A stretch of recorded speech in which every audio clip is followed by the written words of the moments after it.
We are wired for storytelling. Our brains are storytelling machines, but early computers were not necessarily built with that application in mind. So Babbage's difference engine was built for calculating logarithm tables. Early electronic computers were used for things like ballistic trajectories. And that was a good choice of early applications, right? I don't know about you, but I'm impressed when I see a computer solve a system of differential equations. That's something people can do, but it takes a lot of training, and even then we do it pretty slowly and we make mistakes. But telling a story with a computer is challenging for at least two reasons. First, stories are really complicated, right? We have to reason about things like common sense and natural language. But it's also challenging because since we are telling stories so well all the time, we're not that impressed when a computer tells a simple story. My 2-year-old is starting to tell stories with her toys, and storytelling just comes so naturally to us that sometimes we don't always think about it as such a complex and challenging problem. But there was a time in the history of early computing machines where people were not impressed with them either. So when Robert Hooke went to see Samuel Morland's early calculating device, he wrote in his diary that it was very silly.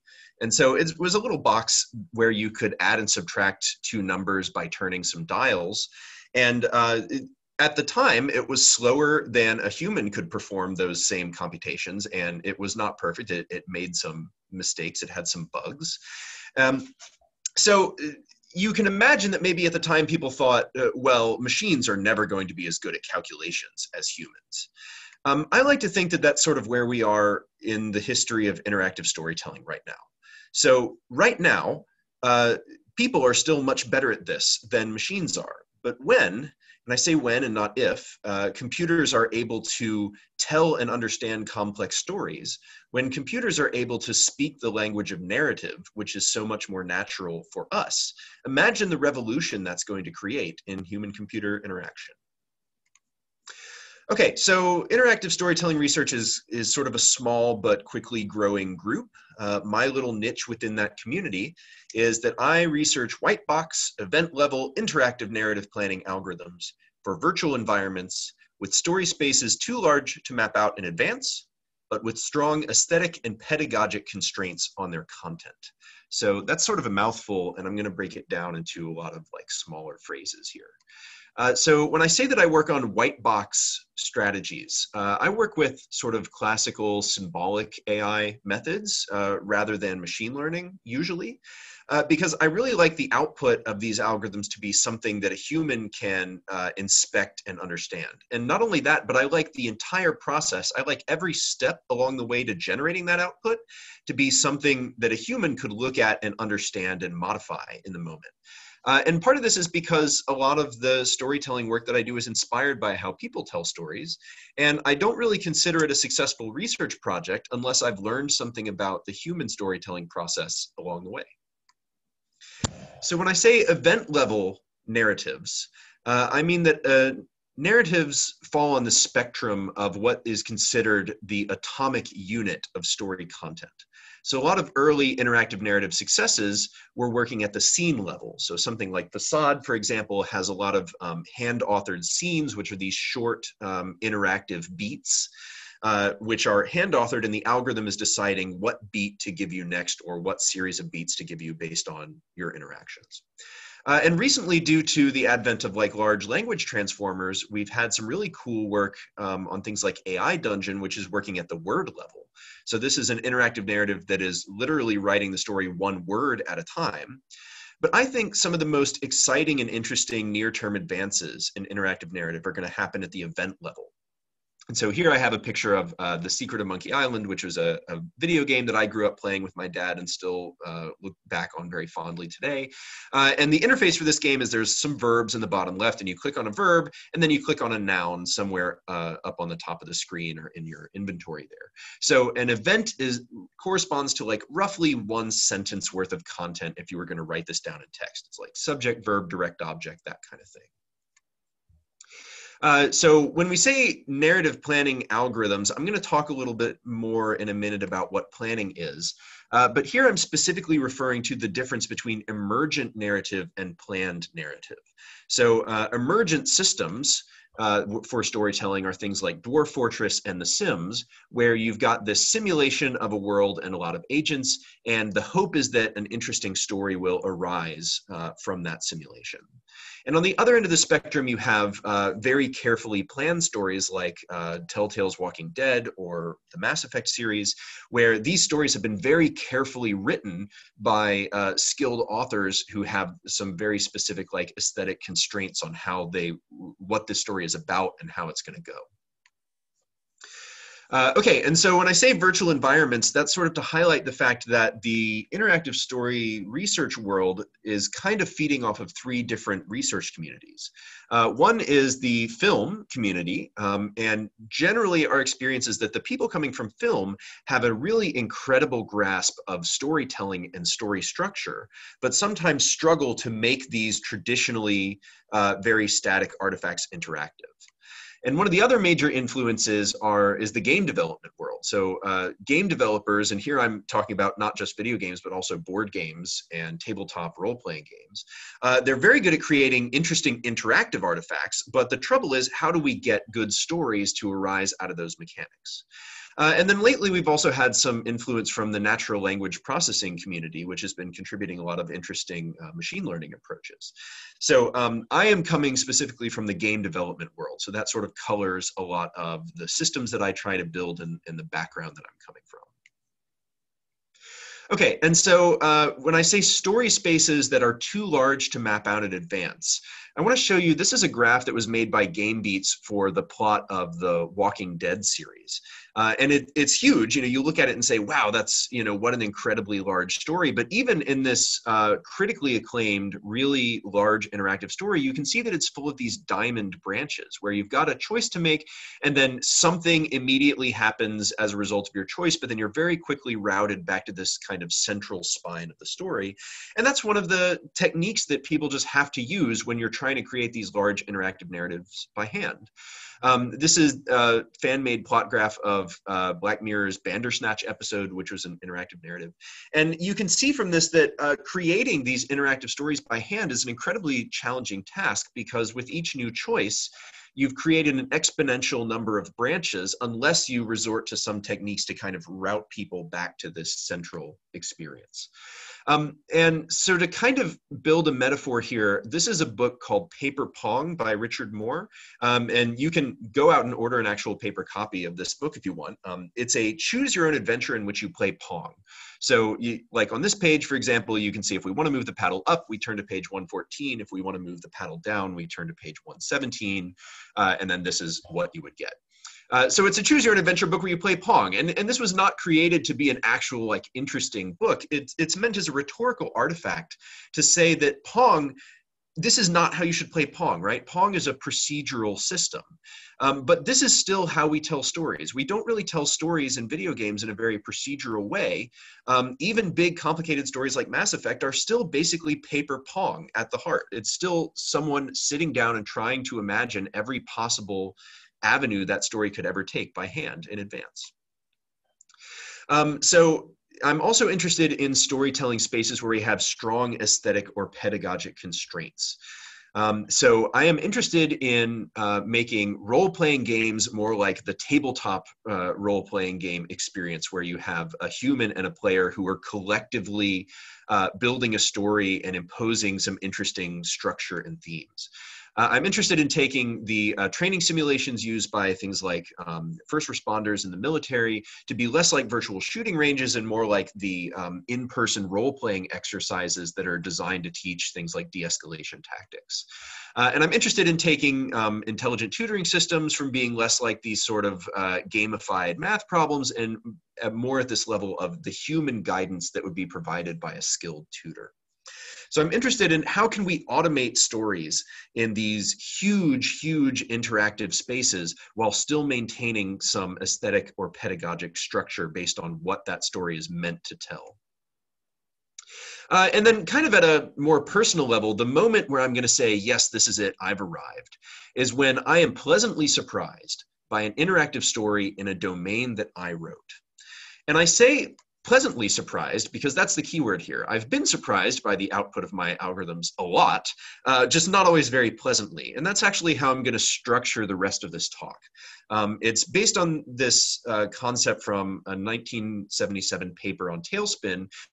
This was an early storytelling system, and everyone sort of agrees that the most interesting part of this paper is where the author presents Mis-Spun Tales, which were all the strange and terrible output that the system generated that was interesting because it pointed to what we needed to do next.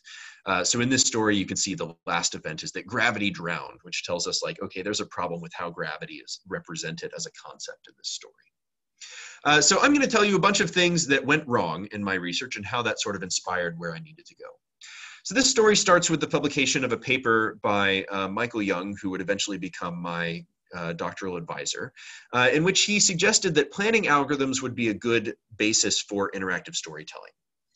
So planning algorithms describe these templated actions, like the player walks from the home to the market, or the player buys a potion at the market.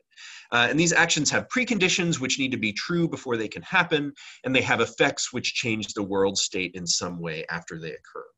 And planning algorithms and plans are good for interactive storytelling for several reasons. They have these, it's a generative model, and they have these nice provable properties like soundness, which is their solutions are guaranteed to work. They're complete, so if a solution exists, it's guaranteed to find it given enough time and memory. They also can work in a partial fashion, which is you can build these plans in such a way that you're like leaving out this blank. So we know someone's going to go from the home to the market and someone's going to buy a potion, but we don't necessarily have to commit to who that's going to be until there's a need to commit. They also have this nice explicit model of causality. So when the effect of an earlier action satisfies the precondition of a later action, we can draw a causal link between those actions. And causality is something that a lot of storytellers reason about either directly or indirectly. They also allow us to specify like minimal constraints on what order the events happen.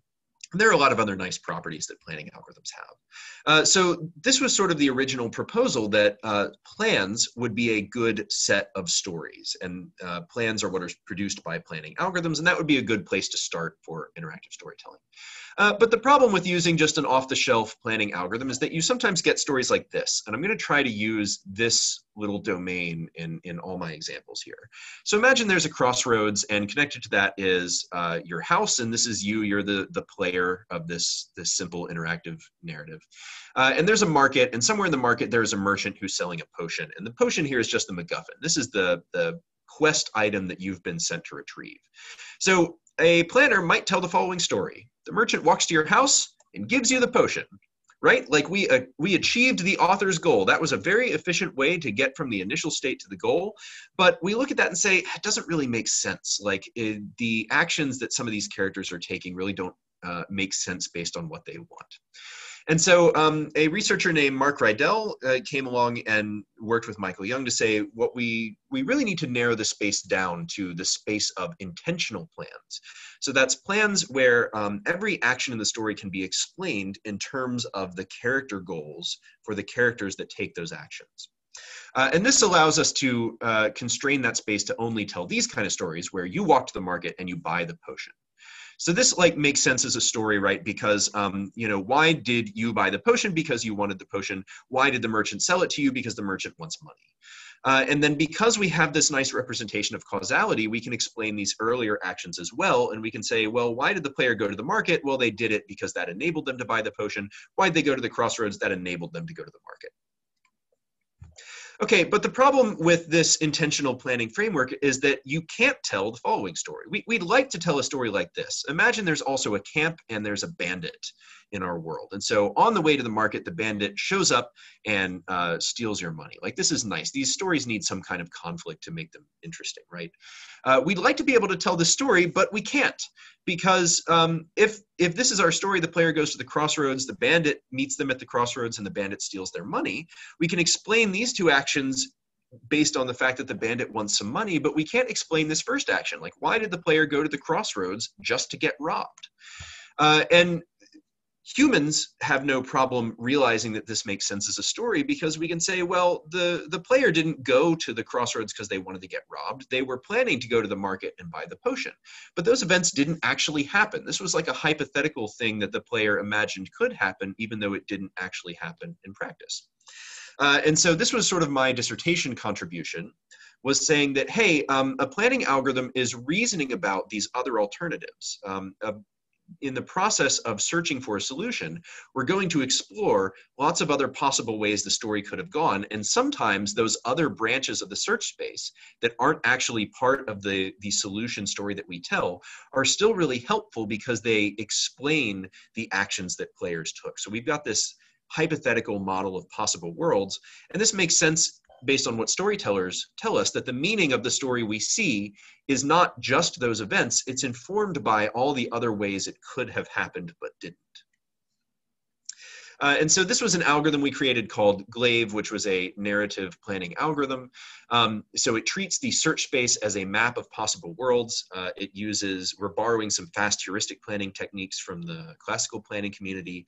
Though we did face some interesting computational challenges because we have some non-Markovian reasoning we have to do. Because we not only have to find a path to the goal, but we have to find a path where explanations exist for every action that we took. So there were a lot of interesting computational challenges in developing this work. But once we did, it enabled us to create a game called The Best Laid Plans. So this was a simple interactive narrative, and to me, this game is it's not especially fun to play, but it's notable as a research prototype because there is no pre-written story. So this tells a story similar to what I'm using in my little example domain. You are the goblin, which is this kind of green character in the middle here, and you've been sent on a quest by your overlord to go get a bottle of hair tonic and come back with it. And this is the story of how everything goes terribly wrong while you're trying to carry out this simple menial quest. And the game is interesting because no characters have any pre-programmed behavior. The game is working with what I sort of call the Lego blocks of story. So the game knows that you can walk from place 1 to place 2. It knows that you can buy an item that's for sale. It knows that you can pick up an item on the ground. It knows that you can eat food. So it has all these Lego blocks, and the narrative planner is putting the story together based on what every character wants to do, and it's doing so in a way to create conflict with you. So the game is sort of constantly creating reasons for your quest to go wrong. Okay, so my sort of contribution, if we get back to this Venn diagram, is that I sort of changed this definition to say it's not that every action someone takes has to achieve their goal. The action needs to be such that the action could achieve their goal. There needs to exist a hypothetical sequence of actions that achieves the goal, even if they're not actually in the story itself. But my favorite Mis-Spun Tale from The Best Laid Plans was this story. So in addition to the merchant in the market, we've also got a guard, and the guard's goal is to punish criminals. But the guard is also hungry. So the reason we made the guard hungry was there was lots of opportunities in the game to try to get the guard to leave his post. So for example, you could report a criminal and the guard would go chase off after the criminal, or you could give the guard some money and he'd leave to go buy some food, or you could give the guard some poison food and then sort of take him out of the story in that fashion. But the first thing that would happen before the player got to take any actions was that the guard would go and steal some food, and because the guard was now a criminal, he would attack himself. So you walk to the market and all you see is the body of a guard laying on the ground with this chicken leg clutched in his hand, and it just leaves you wondering what happened here? And actually, that story sort of makes sense because every action the guard takes is relevant to one of his goals, but he's not reasoning about the fact that some goals are more important than others. You know, staying alive is maybe more important than having lunch, or maybe justice is more important than becoming a criminal or something like that. So we switched to using utility functions to say that now agents measure their utility, and this allows them to rank their goals in terms of which ones are more or less important. But we are still a long way from telling the exact kinds of stories that we want because, for example, you might walk to the crossroads, the bandit steals your money. Hey, this is allowable now because we've got this nice model of conflict, which is great. And now it's like, hey, the bandit's stolen your money. There's some interesting ways you could resolve this. Well, guess what? What happens is the guard shows up and takes the bandit out for you. And you're left wondering, well, how did the guard know that this happened? The guard wasn't around. They were in a whole different section of the map.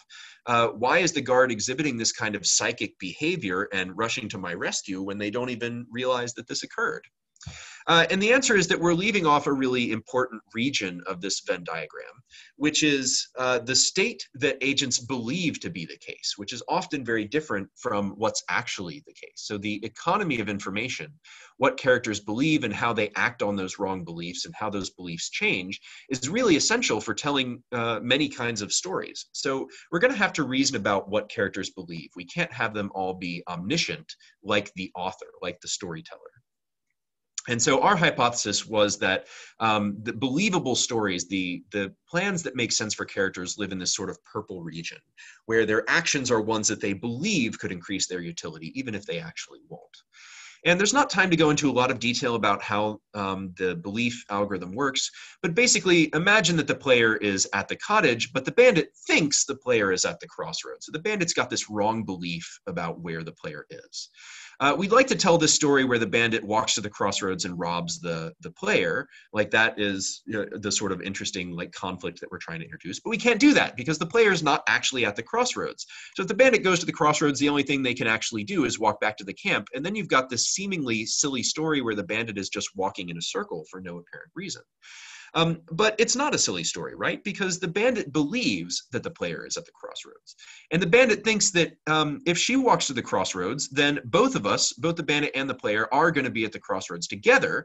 And then, yes, they could go back to the camp, but if we were both at the crossroads, the bandit could rob the player. And that's the story they want to tell. So it makes sense for the bandit to go to the crossroads because they thought they were going to be able to rob the player character, even though in truth that doesn't actually happen. And this algorithm was nice because we can just reuse the infrastructure that already existed in our state space planning algorithm. All these nodes are just states of the world, and these arrows are just edges. And previously, we were only working with temporal edges. So we were exploring possible future states that could occur based on the actions that happened. And we said, well, we just also need to reason about possible mental states or epistemic states. So this is what the state of the world actually is, but here's what the characters believe the world to be. And the nice thing about just reusing this existing infrastructure is that we can reason about mixed paths of both temporal and epistemic modality. So for example, we can say, what actions do I believe are possible, whether or not they actually are?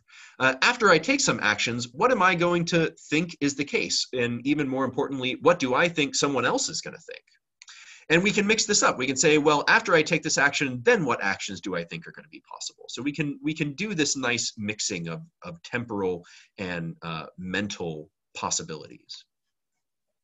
I was also really proud of this paper because we shifted the way that these interactive narrative planning algorithms are evaluated.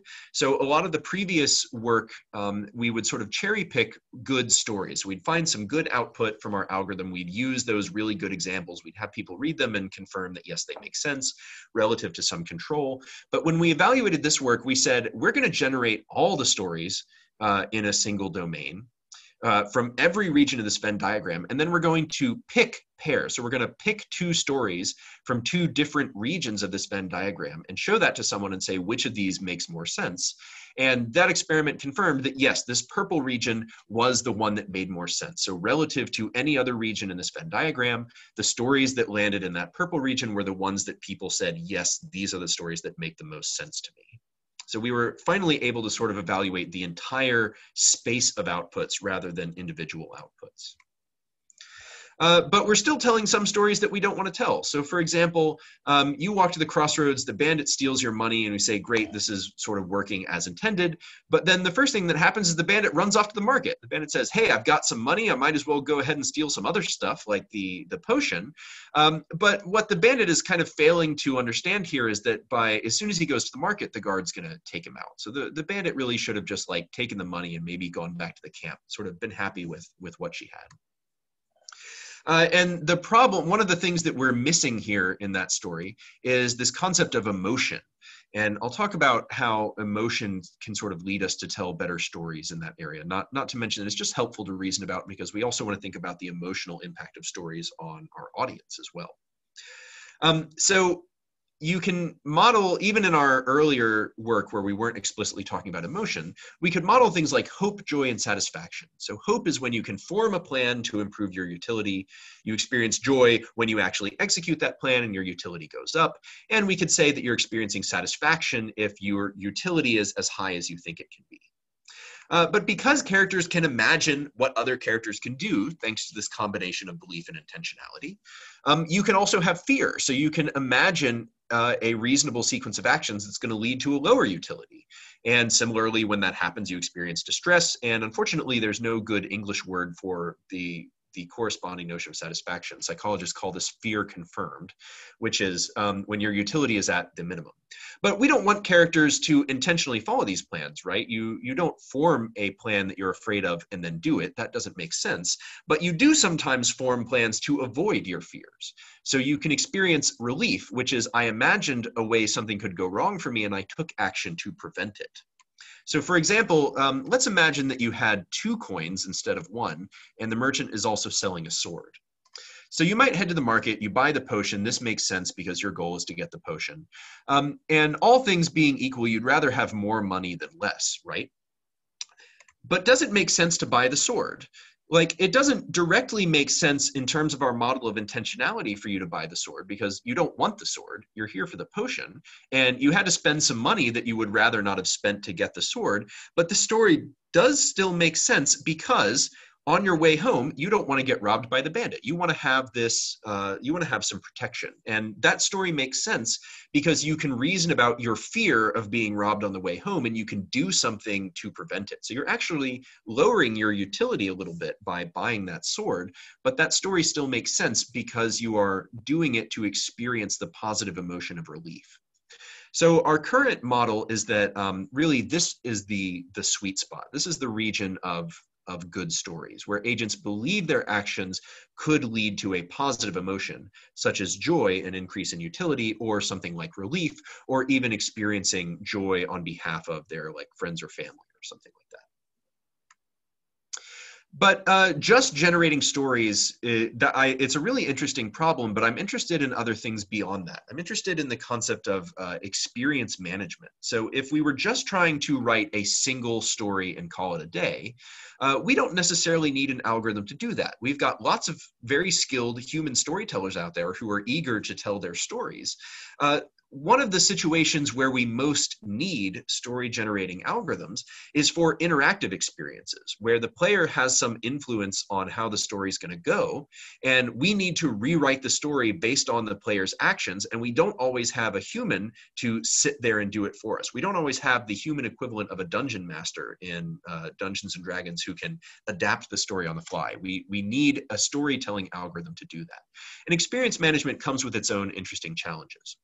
So let's imagine that this is a story. These little blue dots are the states that you could be in. So we are here, and these, we're looking at the possible futures, the temporal possibilities, the things that could happen next. The blue actions are actions that we can take as the experience manager, and the green actions are player action there. So we get the first decision. We are going to have a non-player character, or the environment takes some action, and then after that, the player is going to make some decisions. And a couple of these endings are the ones that we want, and a couple of these endings are bad. So let's just say that these ones at the bottom meet our aesthetic and pedagogic constraints, but this one ending at the top is a story we don't want to tell. For whatever reason, that's the story we don't want to happen. And so we've got to wonder, is this a good action for us to take? Like, is this a reasonable choice for we, the experience manager, to make? And we might say, well, sure, because I consulted my narrative planning algorithm, and it showed me that there is still a way to get to a good ending. So yeah, that action is fine. Let's let that happen. Well, the problem is players don't always cooperate with how we imagine the story is going to go. What if the player does this instead? Well, that's still fine because I consulted my narrative planner and it said, don't worry, we can still tell a story that ends up where we want to end up. But the problem is it's relying on the player to get us there. And the player might not do that. The player might make this choice and put us in a state we don't want to be in. So what we'd like to do is look at this problem, and when that happens, we've got a couple of options. We could sort of stop the player and say, oh, sorry, that action you were about to take, that can't happen. This door is unexpectedly locked. Or, for example, like in Skyrim, if you're fighting a character who is really like essential to the story, and you defeat them, instead of dying like the other non-player characters, they sort of kneel down and just kind of wait, because eventually they're going to have to get back up and be useful in the story. So there are a lot of ways that we can sort of cheat, and but these methods of cheating rob the player of their sense of agency. They take away the meaningfulness of their actions. What we'd like to do is look at this problem and realize that actually this is the action that we should take, because no matter what the player does after this, we're going to end up in a good situation. But this is a hard problem, because every time we make a decision, we have to reason about the consequences of that decision, and those consequences might be arbitrarily far in the future. And the farther we look into the future, the more computationally expensive it is. So one of the more recent games that we built, which is actually using the little example domain that I've been using throughout this talk, it's also built using a piece of technology called Camelot. So Camelot is a really simple, easy to use game engine for creating interactive storytelling prototypes. And we built this because we are constantly building all these little interactive narratives, and we needed the tool to very quickly build and prototype these games. So we built a simple interactive narrative in Camelot. And unlike the Best Laid Plans, one of the big problems with the Best Laid Plans, that earlier game that we built, is in order to create conflict, we have to know what you're going to do. So how did we know what you were going to do? We just made you tell us. The first step of the game was you have to tell me exactly how you're planning to get the hair tonic, and then you have to watch it happen, and we're going to add in some conflict. And so it leads to this really tedious cycle of you tell me exactly what you want to do, and then you watch it go wrong. That's why the game wasn't especially fun to play. So in this more recent game that we created, you are actually, the game's happening in real time. So we don't make you tell us what we're going to do. We try to predict what you're going to do as best we can, or we try to tell a story that's going to be good no matter what you do. But this led to a lot of really interesting challenges. So we want to always accommodate. In other words, we always want to allow players to do any actions that's possible. We don't want to have any character that has plot armor. We don't want to stop you from doing an action that should be possible. We also want to keep several different endings and several different play styles available. So the way the story ends and the way that you choose to finish it should be up to the player, not up to us, the experience manager. But to do that, we have to pre-compute all decisions we could make in advance. And for this really simple story, we've got 4 locations: your house, the crossroads, the camp, and the market. We've got 4 characters, including you. So there's you, there's also the guard, the bandit, and the merchant. And we've got a handful of items like a couple of swords, a few gold coins, and the potion. So based on that really, really tiny little domain, the set of possible states that a story could be in is over 500 million. And there's over 1.5 billion edges in that graph. So to calculate that entire graph and make all those decisions in advance to guarantee that we have always seen the long-term consequences of our decisions arbitrarily far in the future required a supercomputer with 1.5 terabytes of RAM. So thank you to the Louisiana Optical Networking Initiative for letting us use their supercomputer to do this experiment. And so there were a couple of interesting things that we learned from this experiment. The first one is that these storytelling spaces get so big, so fast. Like, we don't think of that as being a really especially complicated domain, but look how enormous it is. And you can imagine that something like Mass Effect or The Walking Dead is just unfathomable if you were to represent it as a graph. But despite that, working in this small domain, we were able to achieve some successes. So people who played our game relative to a control said that the characters felt realistic, the characters were reacting to the things that they saw, the characters tried to accomplish their goals, and the player's actions had a significant effect on the story. And again, there is no pre-scripted behavior for any of these characters. Every action taken by any character is decided by the narrative planner at runtime while you're playing. But one of the most interesting results, one of the other sort of misspun tales in the world of research, not so much in the virtual world, was that the control that we used was random action. So we had 2 versions of the game, one that was controlled by our narrative planner, and one where the characters are just taking random actions. And what was interesting is that people liked both of these games. They liked ours better thankfully. But when we asked them questions about story quality, they still said that these things, like the characters felt realistic and were reacting to things they saw, they still said that the characters were doing a good job of that, even though they were taking random actions. And anecdotally, one person said, well, the first time I went to the market, I saw the bandit and the guard and they weren't really doing anything. So I left and I came back, and then the merchant was attacking the guard. And I figured, well, they must have been lovers. And then while I was off somewhere else, they had a fight, and I walked in right while they were like hashing out this fight. And no, that wasn't what was happening. The characters were just doing random things. But it kind of goes to show you that we try to make stories out of everything we see. Our brains are so wired to narrativize any sequence of events that we see, that's something we have to control for in our experiments. We have to control for this innate tendency to narrativize everything we see. Okay, so we've still got a few more mis-spun tales that are interesting in these kind of systems.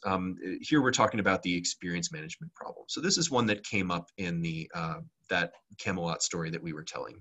So the merchant walks to your house hoping to sell you the potion. They're not going to give the potion away, which is nice, but the merchant walks to your house hoping to sell you the potion. Like, okay, that's fine. The non-player characters are maybe being a little bit more proactive than we might like, or at least than we've come to expect from this genre, but that's okay. This all still makes sense. But let's say you choose not to buy the potion. You go to the crossroads.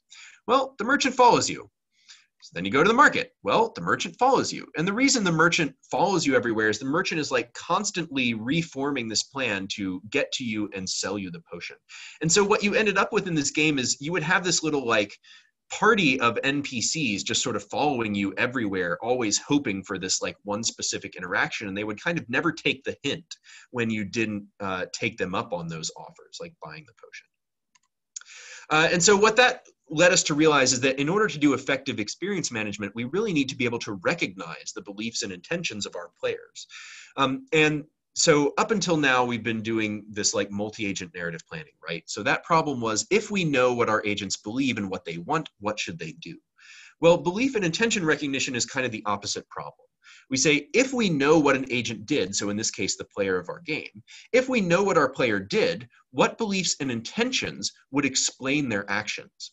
And we can actually use the narrative planning algorithms that we developed for this opposite process. And I don't have time to go into a lot of details about how that works, but basically we constrain our narrative planner to say that these actions the player took have to show up in a solution. And then we look at different sets of beliefs and intentions and say, how easy is it to fill in the missing parts of the story based on those beliefs and intentions? And the easier it is to fill in the blanks, the more likely those beliefs and intentions are to be the player's actual beliefs and intentions. So we were able to use this belief and intention recognition process to improve the kind of stories we're telling by trying to predict what our players are going to do. But we're still not perfect. We've still got some other mis-spun tales here. Here you are in the market. You've bought the potion and you've bought the sword. You're walking home and you think you're going to be safe. Well, so the bandit can't rob you anymore because you're armed, but the bandit could still get in a sword fight and kill you and take your potion. And so you're walking home. You've got the sword. You've got the potion. The bandit walks up to you. The bandit draws their sword, and then they stop. Nothing happens. And we spent days trying to figure out why this was happening. Why does the bandit walk up to you, draw the sword, look really menacing, and then just stand there and do nothing? And the reason was, you might recall that we said one of the things we're trying to do with our experience manager is keep different endings available. So we want to keep the ending where you achieve your quest and get home available. And the other ending is you die. We want to keep that available. Well, if the bandit kills you, that's cutting off one of the endings. That's us, the experience manager, deciding what ending you're going to get and reducing player freedom. So the problem was the bandit would run up to the crossroads intending to rob you, and then the experience manager would say, no, stop, don't kill the player. That's going to cut off the endings that are available. So this is the problem that we called sort of the shy bandit. And the reason that's a problem and the way that we're able to fix it is by sort of reasoning about the expectations that people form based on the events that they've seen. And so this is some other work that we did called Indexter, where we were taking a psychological model called the event indexing situation model, which is a psychological model of how we store events in short-term memory as we are experiencing a narrative. And that says that we store events in short-term memory based on who was involved, where it happened, when it occurred, why the events happened, and how they happened. And so just to give a quick example, like when you're in the bandits camp, other events that also happen in the bandits camp are easier for you to remember. They are more salient in your mind. And so this was a really nice psychological model that allowed us to reason about expectations. Basically, this allowed us to say, no, the bandit can't just walk up to you and draw their sword, because that's sort of a Chekhov's gun, right? It creates this expectation. You're asking, why did the bandit do that? Why did the bandit come here? Why did the bandit draw their sword? It's because they're planning to rob me. And so when that doesn't happen, you feel like that Chekhov's gun hasn't been fired, and it sort of damages your willful suspension of disbelief, or your perception that these are realistic agents. And so Indexter led to some really cool results. We were able to predict what events in a story people remember. We also had some really cool results, and this is one of my soon-to-graduate PhD students, Rachel Farrell, who did a series of experiments on this, who said that we can actually use Indexter to predict what choices people will make. So in an interactive story, when you're faced with two different choices, you're more likely to make the choice that makes past events more salient. And we can also engineer the content of a story to influence what choices you choose. So if we engineer the content of the story to make one option in a choice more salient, people are more likely to do it. But this last experiment actually failed 3 times before it succeeded. There's a sort of there's a citation here at the bottom. If you want to read a paper with a lot of interesting negative results, check that paper out. These are some more real-life Mis-Spun Tales. So the first time that we tried to do this third experiment, where we told a story that would make you choose one thing or the other at the end, we just wrote the story ourselves. So we wrote the whole story, and you have one choice to make at the end. And the story we wrote makes one of those endings clearly very, very salient and the other not very salient. And it didn't work. People didn't go for it. They didn't choose the choice that we wanted them to make. So we said, all right, well, maybe that's because players need to make decisions. So we rewrote the story to give the player a bunch of choices before that final experimental choice that we're looking at. But those earlier choices weren't very meaningful. They didn't actually influence the story in any meaningful way. And people still didn't go for it. They didn't like it. So we said, well, maybe it's because the choices that you make have to be actually related to the content of the story. They actually have to be relevant to that final choice you're going to make. So we rewrote the story again under this constraint, and it still didn't work.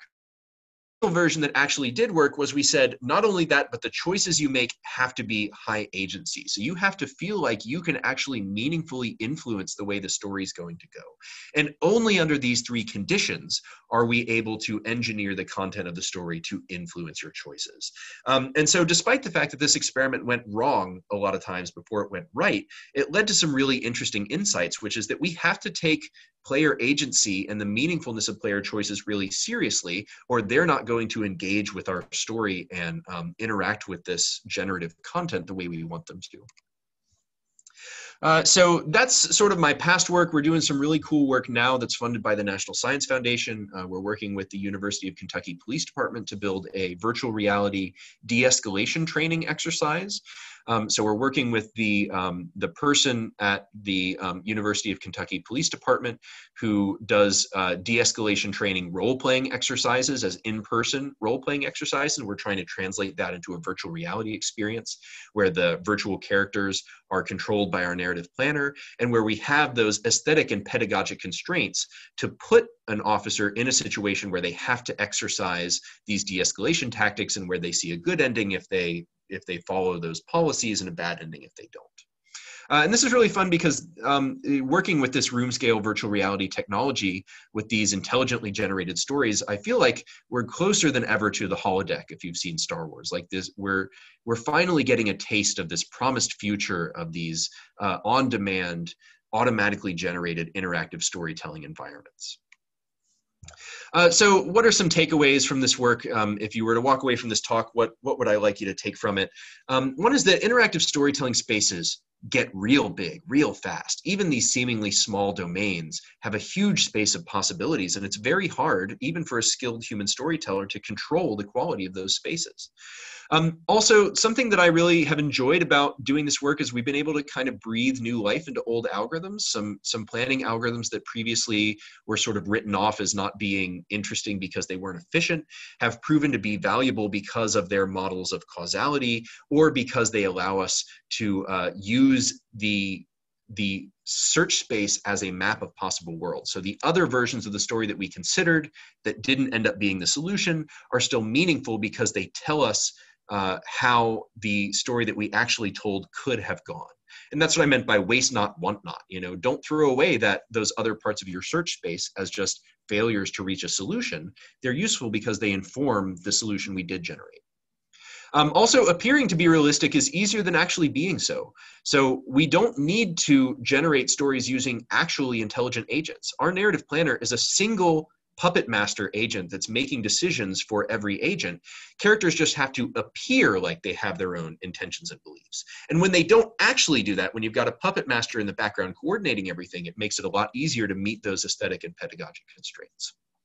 Also, something we learned is people are going to make a story out of everything. So it's not just about telling good stories, it's about telling better stories, because even our controls, people still tended to enjoy.